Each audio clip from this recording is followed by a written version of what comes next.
In some of my favorite highlights from the book, the one that's the funniest to me is they bought some automated machine, a robot.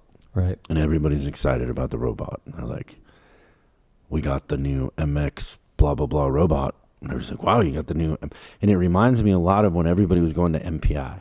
And everybody's like, we're getting, and this will fix everything. We've got the solution. This will fix everything.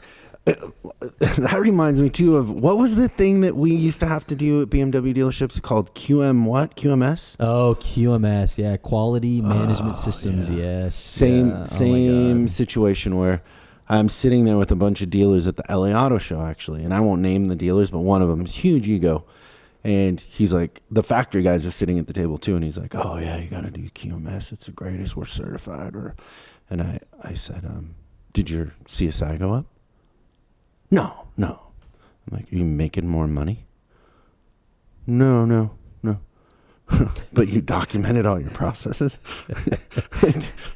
So flavor of the month, right? Yeah. So well, you had rooms of binders of all this information that nobody looked at.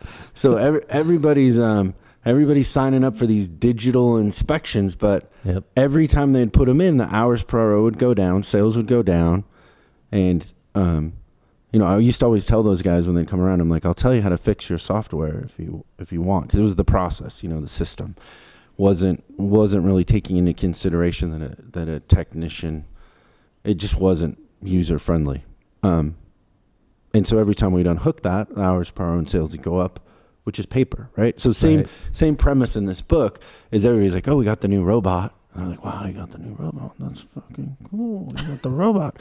And so this guy is trying to figure out how to turn his factory around. And he's at some meeting, and his old college professor happens to be there.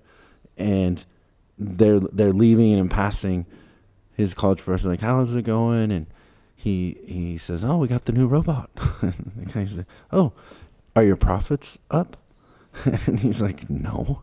And he says, are the overall efficiencies up? He's like, well, no, the efficiencies in that part of the factory are up 30% or whatever, but no, our overall efficiencies are flat. Or he's like, oh, okay. Well, don't tell me about the robot. He's like, well, your robot really isn't working then, is it?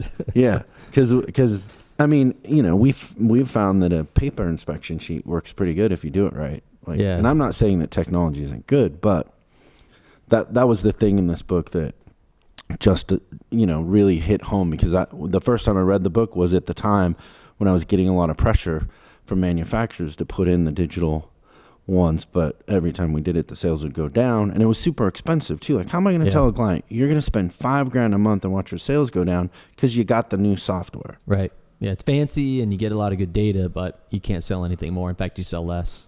It's just not a good equation. What I'm thinking of one, hopefully you'll say it, but what was the biggest takeaway in the book for you? Wow. I don't know. I just think, honestly, like for them, they were locked into an old way of thinking, and they just like, this is just how everything's always been done. And I think as they went through the process, they learned to look at things from a different viewpoint and kind of look at things as a whole, and everything related to the goal, which is the title of the book. And if it didn't improve the goal, which was, making money, it's throughput, right? Selling products, then they abandoned it and they went on to try to find something better. That was my takeaway.